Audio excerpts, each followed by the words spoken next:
Hey everyone, welcome back to the Global Medical Device Podcast. My name is Etienne Nichols. Today with me is Shaherah Yancy. Shaherah, is that right? I'm Shaherah Yancy. I'm That's gonna right. edit this out, but I should have asked you how to pronounce your name exactly. But Shaherah, okay. That's just wanted to make sure I was remembering it correctly. And with me today is Shaherah Yancy. We're going to be talking about why developing a clinical and regulatory strategy is critical for MedTech. And it's interesting how I met Shaherah was at the Life Science Intelligence, the LSI conference in California. I was getting ready to leave and she was getting ready to leave. And we just said, hey, let's just split an Uber. It turns out we were both headed back to Tennessee from California. So we got to talk quite a bit on the Uber ride. And I just learned so much from her. And I just really am excited to have her on the podcast today. So, Shahara, how are you doing today? I am doing well. I'm very excited to be here. Thank you for the Uber ride, first of all. Second of all, thank you for inviting me to the podcast. I'm very excited.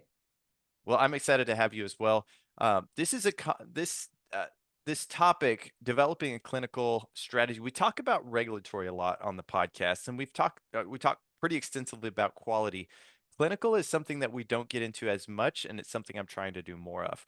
So before I get into that, though, I'd like to tell people a little bit about you, and then maybe you can fill in the gaps. Shaherah Yancy is a seasoned global leader in clinical and health operations with over 20 years of expertise in medical devices, pharmaceutical science, and hospital administration. She excels in developing strategies that enhance organizational growth, operational efficiency, and business alignment. Previously, she has experience at Medtronic, Smith& and Nephew, and Stryker, where she spearheaded strategic efforts across the U.S., Europe, and Asian Pacific. Her areas of expertise include orthopedics, spine surgery, abdominal transplantation, and oncology. Shahar has led global clinical trials, managed P&Ls, and developed strategies for rapid commercialization and market expansion. Currently, she is the CEO of Research Lifecycle Solutions, where she delivers transformative clinical strategies for the biotech and medtech sectors, focusing on portfolio improvement, market strategies, and actionable plans. She has an extensive background, and which is one of the reasons I'm excited to learn from her today. So, did I miss anything or did I misstate anything? Feel free to correct me. Oh, you didn't miss anything. In fact, it sounds pretty. I hope I can live up to all of that you just mentioned in this podcast. But no, you didn't. You didn't miss anything. Thank you. Well, let's talk a little bit about developing a clinical and regulatory strategy, specifically why it's important. I know this is a topic that you're passionate about. Why is it critical for early access? And maybe one of the things that would be to set this up is market access is usually what we focus on when we're developing a medical device, developing a medical device. We want to get to market, but we don't always focus on staying on the market adoption. And I know that's one of your topics. So, however you want to tackle that, what are your thoughts on this topic today? Yeah, absolutely correct. I am very passionate about that topic. And as you mentioned, with my background with those companies you named, the Medtronic, Strykers, and Smith and Nephew, we know those companies to be key players, really top players in the global medtech industry. And having the opportunity to lead clinical and regulatory for those organizations with really large portfolios, my key responsibility was about market access, new market introduction. So developing evidence and doing those things that it takes to get the product to market.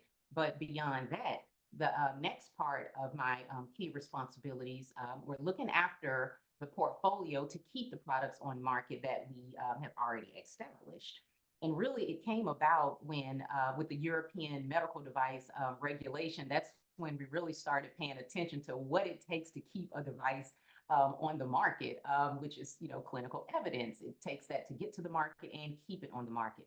So essentially, with when I developed the company Research Lifecycle Solutions, it was with the goal and the mission to help the young companies actually get to market and taking those same strategies and the large industry perspective and deliver that to smaller companies to help them be successful. As we know, there is a 75% failure rate amongst small companies getting to market. And because that is such a daunting rate, and actually it has increased, that was a statistic 3 years ago. Yeah. So that rate is higher now. So I wanted to Yeah. tackle that problem. So that is really a problem that needs to be addressed. When I work with early companies, I realized that their mission is usually let's get to market, let's get market access, but the gap is we have to think beyond that. Once your product gets to market, it's kind of if I will just be blunt, so what your product is on market? There are a lot of products on market, and most products, medical device products on market, make it to market via 510K, which means me too, substantially equivalent. So that's the kind of the gap that I tackle and really work with companies to overcome via the strategies that I used with the larger companies. So that's kind of my goal. Okay, so that 75%, I'd love to dive into that just a little bit deeper. So you said 75% of the medical device companies that are attempting to get to market are likely going to fail or do fail, with that number having grown since in the last 3 years. How much do you think of that is related to their clinical and regulatory strategy? Yeah, so most of it actually, but I'll take a step back. Sure. It's commonly it's because a lack of funding, right? But you have to dig into why there's a lack of funding. Okay, there's a lack of funding because as a young company, you grow. Well, I would say the first priority is fundraising, right? You have to get the capital in order to do anything. But when they are raising capital, there's a lack of strategy in capital raising. So that makes venture capitalists or investors less interested in you if you don't understand the strategy. If you can't articulate your strategy, if you can't understand, the key milestones or when you will see a return on investment, you're decreasing your likelihood to get funding. So if you get funding for your first seed, and that's to, kind of develop your product, we are not thinking beyond product development. So now that this spiffy, new, shiny product is developed, how are we going to get to market? So that's when clients call me and say, okay, I'm ready to go to market. Let's get this thing submitted and, probably do a clinical study. And I say, well, hang on, hang on. We have to have a strategy in place. So by the time we talk to FDA, they figure out, oh, my 510K is not what I thought. I may need to actually do an IDE. I may need to do a PMA here to get to market. So now you have to go back into fundraising to get more funds in order to fund now your regulatory strategy and your clinical strategy, right? So, but by the time you go back to try and raise funds, what have you done? You're probably a year behind. You put yourself a year behind. Number two, investors are thinking you didn't know that at first. So why do I want to invest in you now? And also because you are behind, that's a longer return on me getting an investment. So the point is developing your clinical and regulatory strategy is very key up front so that you can tackle those issues and kind of know where you are going before you get there, right? Okay, so now that we've gotten the funding part out of the way, do you see how that kind of connects to your clinical and your regulatory strategy and how that kind of drives some of the failure rate? And in addition to that, if you think about the right team, don't go at it alone. We have CEOs, all the time. They are about the science. You may have a scientist that's starting the company that don't understand the business perspective. You may have a business person that's your inventor or your entrepreneur here that don't understand the technical aspect. So the key is, surround yourself with advisors, surround yourself with mentors, build a strong board with the proper expertise to help you have these conversations and articulate your strategy. That will increase your funding, that will increase your sense of knowing from a clinical perspective and even from a regulatory perspective what I need to actually be successful, if that makes sense. It makes a lot of sense. And I really like what you said there too, because the lack of funding, and I know the end of 2023, early 24, the lack of funding was a big topic of discussion because everybody felt kind of the squeeze or the crunch, but there's always money for something that is going to be really impactful, that's going to impact safety and so on in the Actually, I just spoke with a surgeon, I think it was a few weeks ago, who said, yeah, if there's something that could impact recovery time, reduce the amount of time that we spend in each surgery, and is actually a safety mechanism, then yeah, I'm interested in that. And so there's always interest, and there's always money for things that you need. We'll never stop spending money on different things, but do we have the right things, and are we positioning them appropriately? You mentioned something about not necessarily having a very good strategy, if any strategy at all, during that capital raising aspect until it's time to to take it to FDA, and then you realize, wait, I got to take a step back and have that clinical and regulatory strategy knocked down. What do you?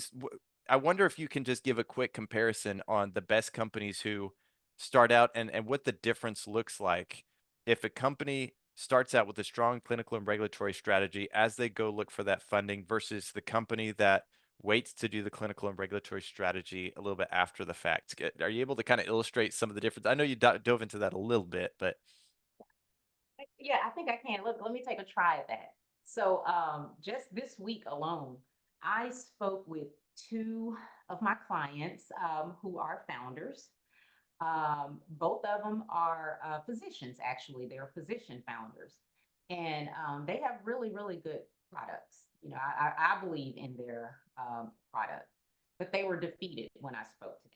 And that was because their investor pulled out at the last minute. They said, I may have to just, forget it, close my company. The investor pulled out. So, yeah, they were pretty bummed about it. And I was bummed for them. However, I had a conversation with both of them, and I said, well, did your investor give you a reason for pulling out at the last minute? They just said, they had to give it some other thought, and they just took a pause. So I said, let me take a look at your pitch deck. Let's talk about some of the things that you talked about with the investor. What was glaring was the lack of strategy. They talked a lot about the technology. Why is it needed in the market? This is a great technology. But what was missing was, how are you going to execute on not only getting it to market, but how are you going to execute once it's on the market? How is this product going to be adopted into the market? One thing for sure, and investors are they're smart. They're keen yeah, on this. Even if they don't know the technology piece, they understand the market of what they're trying to invest in. So you have to be able to articulate to your investor that once I get this product on market, this product is going to be adopted by X hospitals, X surgeons. We already thought through the reimbursement codes. We understand what the payers need. So that's what I mean by execution, right? But how do you prepare your device for such execution? It's through clinical evidence. You have to have clinical, that's the cornerstone of it all. That's the cornerstone of getting to market. That's the cornerstone of staying on the market. If you think about it, let's take an example of a orthopedic surgeon. I don't know, hip replacement, hip device, hip system.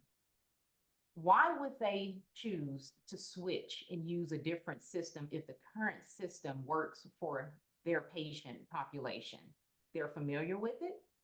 They're very versed in it. They completely understand it. They even understand the long-term outcomes of said system. So you come to the market with a new system that's also a Me Too system, because you've gone to the market 510K. There are a lot of systems out here. Why would that surgeon choose to use your system over the one they already have that's working perfectly? If you do not have that clinical evidence to support what's superior about your system, right? We already said it's the same, but what is superior? If you don't have that evidence to communicate that, surgeons are not going to switch. What makes your product better? Okay, now let me tie this in to investors. Investors understand that. They know the market. If they're investing in your particular product, that means they have an understanding for that market. So if you can't convince an investor why this product is great, you're going to convince a surgeon who really understands the product, why it's great. So it all ties back, to this strategic component of being able to communicate that during your fundraising while you're talking to investors, because if you don't get the funds, you can't move with your company, right? So all of it ties in. And if you don't have that strategy, I can't say it enough, it's that strategy, that clinical regulatory strategy, which equals your commercial strategy essentially. So that's kind of an idea of how, or you asked me to, look at it and give you an example. Two examples just in a week of investors not making the Yeah. mark because they didn't have the proper strategy. No, that's really powerful. That's fantastic. So when you're talking about that, I'm thinking about the regulatory strategy. So we'll get in a little bit more to the clinical and the market adoption, but um, the 510K, a lot of companies that I speak with, they like that idea because they don't have to have a clinical investigation, or they don't. There's a higher likelihood that they won't need a clinical investigation. But it sounds like you're suggesting that do that anyway. Does it make sense to pursue the 510K, or is there an advantage to just going all out and become a class 3 medical device? Or just can we talk through a little bit of that, just your observations there? So, you know, clinical studies, clinical investigations, clinical trials is just not a dirty word. We feel that way. It gets Yeah. scary. When you hear it, you think all you see is dollar signs, right? But I'm not suggesting by any means that you need to do a clinical study before going to market or what have you. Because 510K, that is a viable path. It's a great path. But you really have to think about the goals of your organization. So the cautionary tale with 510K is really to make sure you are building the right strategy for your product. In the mindset of doing a 510K, inventors normally look at it as quick, fast to market. But fast is not always the solution. You know, sometimes you have to move a little slower for your intended outcome. So it's really about what intended outcome. Sometimes 510K is the proper path. Sometimes a PMA is the best path. So you really have to look at your portfolio, look at your goal, look at your budget, look at your resources to understand what you need to do. So what I am suggesting is, regardless of what path you take, you need evidence on your product, whether you get it before market access or after market access. I am a firm believer, an advocate, and I do suggest, even if you get a 510K approval, once you get that 510K, you have to be ready to switch to mode and go into market adoption, which means evidence on your device. You used evidence on your predicate device to get to market, but you can't live on that evidence. That's what I'm suggesting when I say clinical trial, clinical study, and evidence is needed. It's not a matter of do I need it, it's a matter of when I need it. So I encourage investors and entrepreneurs and CEOs to be smart about that, understanding when you need it. I love that. You know, I have this theory that medical device companies kind of have three legs. Obviously, they have more than that, but the three specific to well, we'll just leave it at that. But the regulatory leg, we look at that as almost okay, that should cover all my testing. If I do everything the regulation requires, so I'm a class 2 medical device, I'm moderate risk, I'm just going to go class 2. The 510K requires da da da, that's all I need. But there's more to it. Like you said, I'm just reiterating, but in my mind, you have the legal, you have the regulatory, but you also have the ethical. Well, do you want to go a little bit above and beyond? I mean, I would like to think that if I was going to put this device in my mom or my son, my daughter, there's probably a few more things that I'm going to do than just what the legal requirements are. But then that third leg is that profitability. And we assume the ethical and legal cover just about everything, and if we do that, we'll be there. But like you're saying, to your point, you may want to do additional things that the regulations would suggest that are actually going to make you more profitable. They may cost a little bit more, but they'll make you more profitable as well. So Yes, yes. let's talk a little bit about aligning your clinical plans then for that optimal clinical market or that optimal market adoption. What are some practices that you recommend that can get providers to use your device? What are the strategies beyond that regulatory approval? Oh, yeah, absolutely. So, digging into that market adoption is, it is so key. And this is a phrase I like to say. I mean, I start with this phrase kind of all the time when I speak with investors or entrepreneurs or such. Market access is a milestone. That's not your goal. Market adoption is your goal. So make sure you understand the two. There's milestones and then there's the ultimate goal. So getting to market, simply a milestone. And remember earlier I said, so what? You're on market. Everyone else is on market. So yeah, let's talk about beyond FDA approval and what it takes really to get your product adopted and used by surgeons and even picked up by your insurance companies, your payers, right? So some of my advice around that or strategies around that is to really think about your post-market surveillance. Once your product is on the market, collect studies, look at registries, patient registries, health record outcomes. That's for that short and long term surveillance because that type of data is looked at or used by your payers, right? They want to know that beyond the safety and efficacy, that's what the FDA looks for. They're looking for, health economical data, right? They're looking at those patient reported outcomes, the cost effectiveness. They're looking at the standard of care. How does your device compare to what's already standard of care? So you want to look at kind of comparative data. So if you even run a study to say, how does my device compare to the standard of care device? We call those head-to-head or comparative studies. Just to, maybe you want to take over what is called standard of care. So just kind of, again, looking at what is your goal for your device? How do you want your device to be perceived in the market? So once your device, hit the market, do you want to automatically start generating revenue? Or, is your device even prepared for that? Or, it just depends on what the market calls for. So you really have to be keen and aware of those things. And when I talk about developing your clinical and regulatory strategy for your market access and market adoption, that's really what I focus on. Let's look at the market and see what the market calls for now, because you could be bringing a product to market that the market is just not prepared for at this moment, right?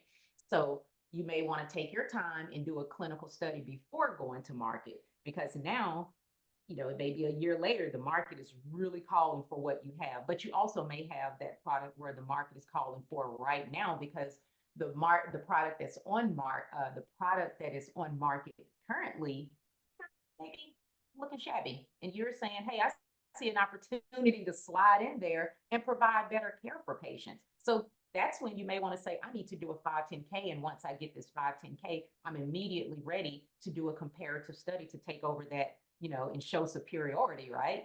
And now I can show that this device has a better, I don't know, operational workflow. This device saves money, it saves time in the ER. Patients are able to go home faster. So you start to show that economical and patient benefit immediately.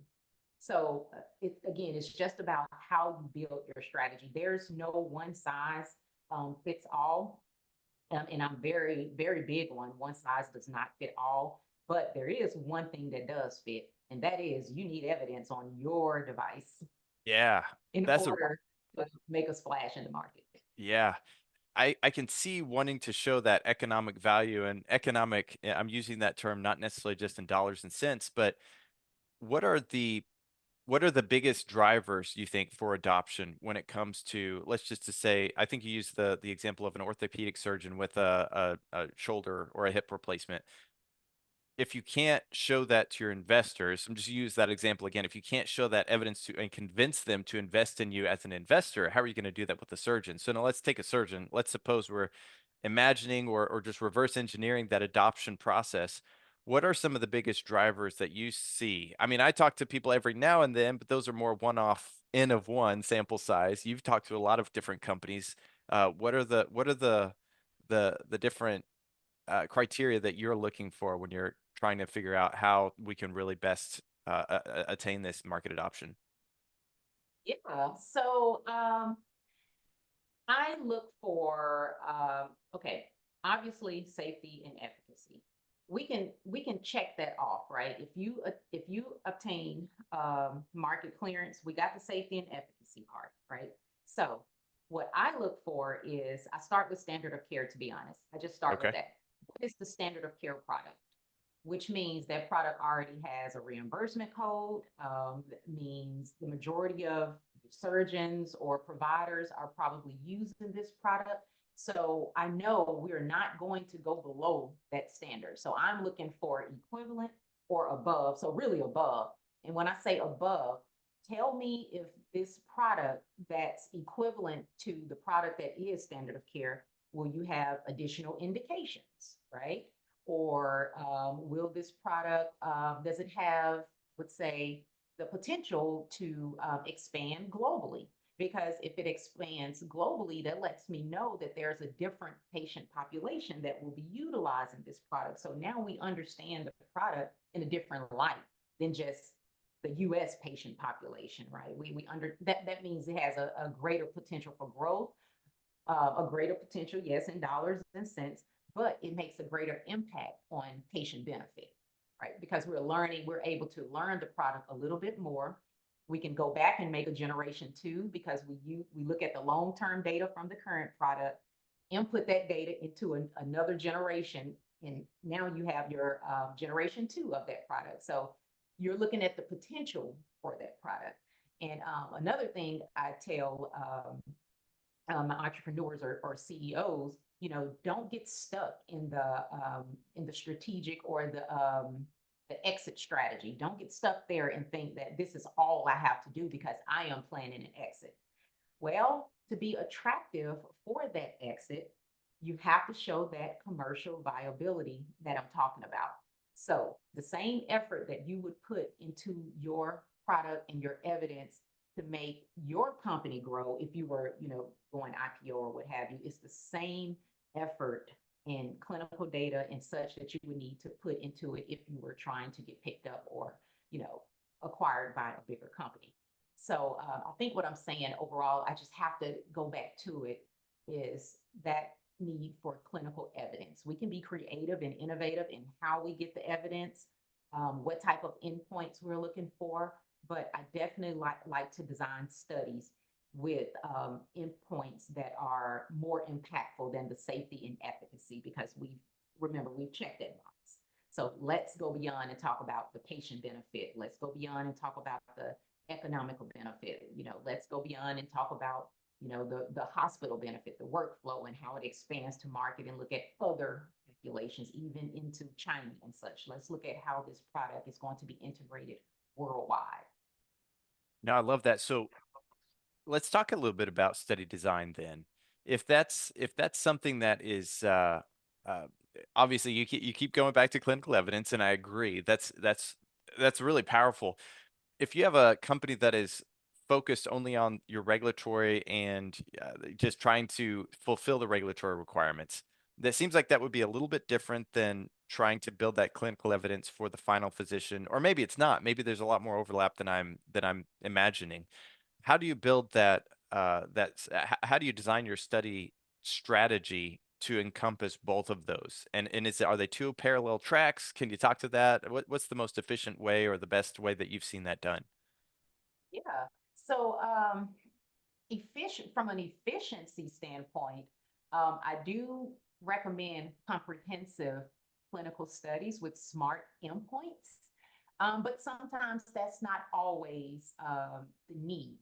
It doesn't always call for that. So we have to go back and look at what's your current budget. Again, what is the market calling for right now?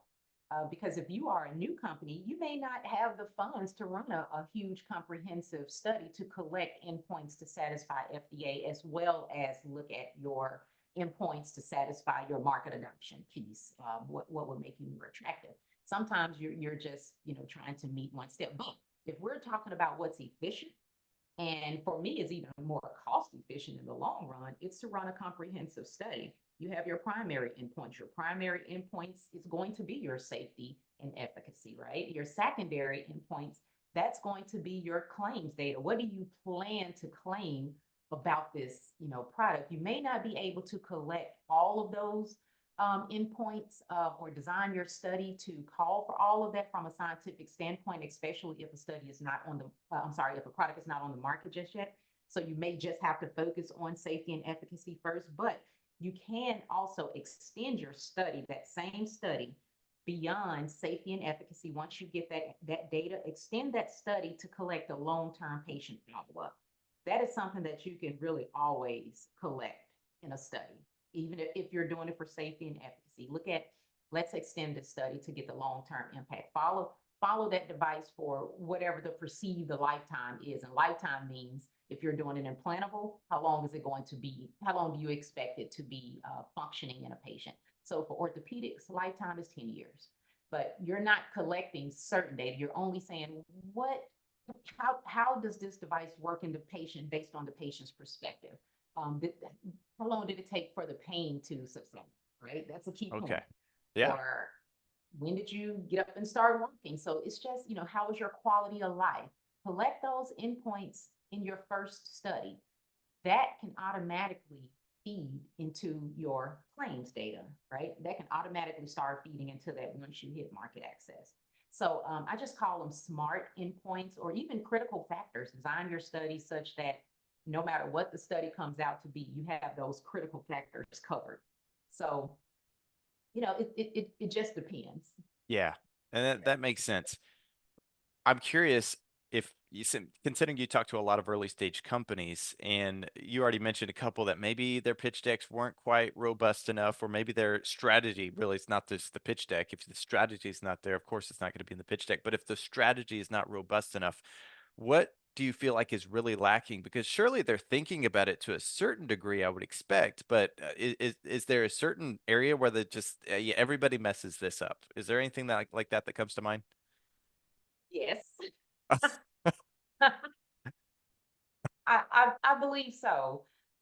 So you have your kind of your template pitch deck, right? You start with, this is why. Let me tell my story of why I even, ventured out to do this. My life story, what happened. Okay, so now you've told that, and then you told why is this product important for the market? It's going to help patients do X, Y, Z. Now you want to talk about who's on my team to help me get this done. And they flash that up really quickly. That's my team. Boom. How much is it going to cost? Or yeah, how much money do I need to get this done? I'm trying to raise $10 million right now to make, this happen. But when they talk about to make this happen, they don't go deep enough with what Okay. is the this. That's what they're interested in seeing. So when you say, I'm raising $10 million to do my clinical study, go ahead and talk about what that clinical study means. Go ahead and talk about in this particular clinical study that I'm raising this $10 million for, I'm raising this money to prove this, to prove that, such that it can impact this and impact that. Once it impacts that, we expect the adoption rate to look like this within this amount of time. So you saw how I use we expect this because of that, and that leads to this, and this leads to that. You will get an investor really interested to say, oh, they know what they're talking about. They have an exact plan. If this is executed correctly, all they need is the money to fill in to make it happen. But they know what they're going to make happen. That's what they're investing in. They're investing in your strategy, your knowledge, your team, how you're going to get there, and really the confidence in knowing that it's going to happen and there's going to be a real benefit. But not only the benefit of this is how we're going to get it to market, go ahead and talk about, yes, I am going to do a 510K. I need money to do my 510K. But when I do my 510K, immediately this product will be adopted because there's already a CPT code for it. But while there's a CPT code for it, we plan to improve the standard of care because we're going to collect that. Do you understand how I'm just kind Yeah. of walking down that road within 5 minutes, right? Yeah. You can, yeah, well, you can attract people within 5 to 10 minutes. This is what they're looking for.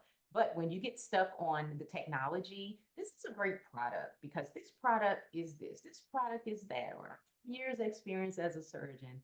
That's a blah, blah. Yeah. I mean, it's It's necessary. it's table stakes almost. I mean, it's like just Uh, if I were to condense it even more, you're basically saying why we're doing this. who's going to do it, but then what we're doing, it kind of makes sense that you'd want to know what exactly you're doing. That's so yeah, Yeah, that makes a lot of sense. yeah, Uh, Very cool. So I'm curious if there are any specific endpoints. If you could just give me, I don't know, if we go one layer deeper with those endpoints, the endpoints for the regulatory safety and efficacy, but then you said maybe go beyond, and there are certain endpoints that maybe you can't attain if you're just pursuing safety and efficacy. What are some of those other endpoints that are really going to lend themselves for market adoption, not just the market access endpoints. But I'm almost kind of differentiating these endpoints as market access endpoints and market adoption endpoints. I'm guessing that the economic makes sense, the standard of care makes sense, but are there any specific, maybe not maybe close to universal endpoints that you see as the market adoption endpoints? yeah. So from a market adoption standpoint, when I think of endpoints, so let's say if we're talking about economics, right? We want to just say, hey, this is more economical product and it's cost effective. So the endpoints I would look at is because you use this product has a switch on it that makes this run faster. You probably want to test how long did it take for the surgery, right? So the standard of care maybe an hour surgery, but because our product is this and has this feature, which makes it, I don't know, easier for the surgeon to blah blah blah, right? Now you have completed surgery in 30 minutes or 45 minutes versus an hour. So you're looking at the operational workflow. So, and because this product has this additional feature, the patient may recover faster because it provided it improved blood flow, right? The patient lost less blood. So now we're measuring the blood loss in the ER. So things like that, little things like that, you can just kind of dig into. So if a patient has less blood loss, they may be more likely to get out of the hospital faster, faster recovery. So now it's cost effective. We just save the patient money from a hospital standpoint. We just save the insurance company a little bit of money. The patient is happier. There's a better quality. So now you can offer this to more patients, and more patients are going to come to this surgeon because now this surgeon looks great. So less infection rate because the patients are getting out of the hospital faster. So these are some examples of some of those. If I get tactical with it, some of those endpoints that you can look at. So that's the short term game, right? But if you want to look at the long term game, you're looking at those quality of life patient reported outcomes. It's super important to collect long term patient reported outcomes because that benefits the patient, right? That makes it more attractive to the patient, and the patient see that, oh, this surgeon or this hospital, this clinic, they have better results than what I've seen over here. So I may want to even go to that surgeon. So that makes it more attractive to a surgeon to say, I want to use that manufacturer's product because the data has shown that this is, Yeah, more cost effective. It has a better patient benefit. So it makes my practice look better and it makes me look better. And I'm using the word look better, but I'm really talking about patient benefit. I know what you're talking about. Yeah, absolutely. And I would assume people know. So So yeah. uh, it makes me think of the phrase, the heart of the problem is the seed of the solution. And the reason I say that is it's important to understand what problem you're actually solving. Um, the reason I'll just give you an example. I don't know how specific I can get with this, but I remember hearing, I think we were judging the mass it was one of those incubator challenges where people would pitch and they were giving the time savings that they believed would happen. And they say, okay, we're going to reduce this amount of time in the OR, which is going to be the OR costs X amount of dollars. And so that much reduction is going to reduce the amount by X amount of dollars over a year, which is a big amount of money. So that's going to matter. Well, later when the judges were all talking about that, they said, well, that is something that happens in parallel with other things in the OR. So it's not really going to save any OR time. And so essentially what they were saying was whether they were right or wrong, is they didn't believe that the person pitching really understood the full process of what happens in the OR. So, and it makes me think in project management, when you're building out your process flows or I don't know, your Gantt charts, your timelines, there are some things that have float You know, some things that, well, we can do that whenever because this other thing is a line to line situation. And so, I know talking with one orthopedic surgeon, he changed his methodology or he changed the fixation device that he was using because it reduced the amount of setup time by like 30 minutes. They would spend 30 minutes fixing, stretching the arm or whatever it was, and that was everybody was waiting on that one thing, and that's more valuable than someone waiting on something that while other things are happening. So it's just kind of a mild point there, but it's made me think of that. No, I think that's I wouldn't even call it a mild point because when fixation, you talked about setting up a different, fixation setup and workflow. Think about the impact. That takes away distraction points from surgeons, right? And they can actually concentrate more on what they're doing than what's going on around them in the ER. So the more you eliminate these distractions, the stronger, right, you have the surgeon's attention. Not that they are distracted or what have you. It's just a point of improvement. And that's how we raise the standard of care. That's how we optimize what we're Yeah. doing. So I actually think that's a wonderful point. Let's go on. Well, I appreciate that. Now, I want to ask another question, though. If we move away, because some of the examples we've used, I am a mechanical engineer, so I like the mechanical side of things. I worked in cranial fixation and so forth. But what about novel technologies? What if you could touch on some of that? Because I know one of the areas that's been hit pretty hard from a funding standpoint are the maybe more technologically advanced devices that have a software component or an AI component. Are there any specific pieces of advice that you have for that segment of the market? Yeah, for novel technologies, and you're probably going to laugh at this evidence. I should have known. Why do you know that already? Um, no, when I say evidence, so it's really key to you asked me the question earlier about endpoints, devising those endpoints. But especially when you have a novel technology, putting together a surgery advisory panel or group, a surgeon advisory group, and you prep the market. When you know you're coming up with a novel product, do what you can to prep the market.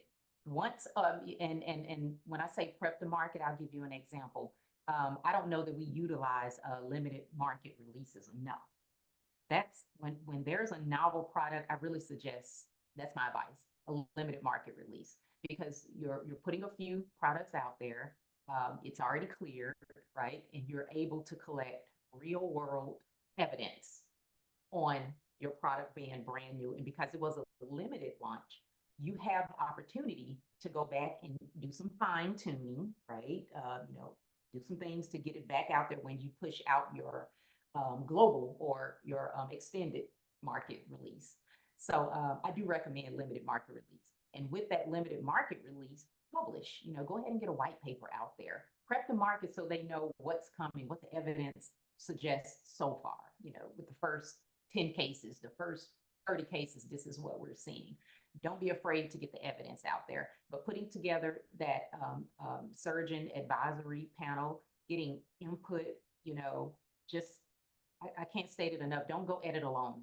Just because you are the CEO of your organization, just because you have a few, people, maybe experts around you, don't limit the potential and really the impact of having that surgeon advisory panel next to you to help give that input as you're developing and to be a part of your limited market release and to get that publication out there and to get you on podium. I just believe prep the market when it's novel. I love that. It makes a ton of sense because if nobody even knows what sometimes you could be too early.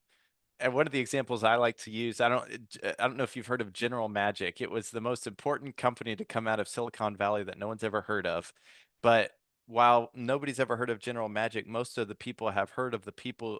They built a smartphone, essentially a touchscreen in the early '90s, and they failed because they didn't prep the market. And so they all split up, these geniuses. One went on to go develop the iPod, another one went on to develop the Android, another one went on to develop the what is that, the I'm forgetting, I'm losing my words, but anyway, it's just a classic example in the broader field. We don't hear about it as much in the medical device field, but I think you go back to that statistic you gave, 75% of companies that fail, everybody wants to be show how innovative they are, but if we don't prep the market, then there's not a lot of benefit to being that innovative, too innovative. That's right.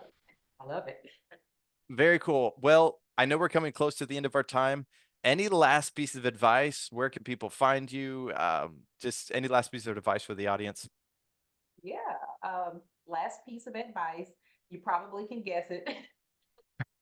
No, joking. Get that clinical evidence.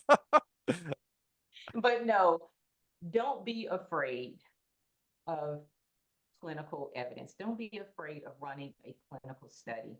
But not only clinical study, I think I want to leave you with understanding the power of developing your strategy. Understand the power of that. I like to look at it as traveling, right? If I'm going to a new city, state, country, or what have you that I've never been to before, I'm not going to drive there blind. I'm not going to leave my GPS at home. If I know that there's a resource, there's a GPS, I can plug in where I am going. This is going to show me exactly how to get there. It's even going to mitigate traffic. It's going to let me know what's ahead, what bumps in the road, what I need to look out for.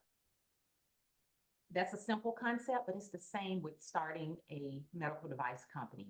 Use your GPS, navigate, use your resources to develop that strategy such that you can have that roadmap while you travel this journey. That roadmap will empower you to raise money. It will empower your team to execute more flawlessly, and it will empower you to get through those regulatory and clinical hurdles because that's where a lot of us get caught up. We don't know how to navigate regulatory, and we certainly don't know how to navigate that clinical piece because the only reason why we do a clinical study before getting approval is because it's required by FDA. We're not doing it because we just love to do it. So use your navigation, use your GPS. If you don't have a navigation system or a GPS, you can call me. My name is Shaherah Yancy, and I can be found at www.rlcsolutions.net. That's my website. Or you can easily find me on LinkedIn. But I'm here to talk and chat because I am really trying to solve a problem. I'm trying to bring a solution to the market and get these much needed therapeutics to the market and to our patients. Fantastic. I appreciate it. And we'll put those links in the show notes so people can find you, find your website, and see what it is that you're doing.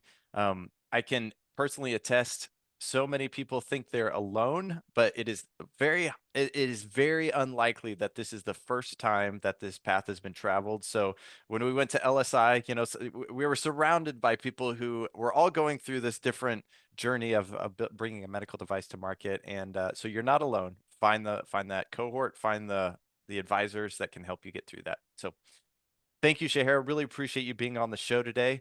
Those of you who've been listening, I hope this has been a benefit to you all, and I look forward to seeing you all next time. But for now, take care. Thank you. Bye.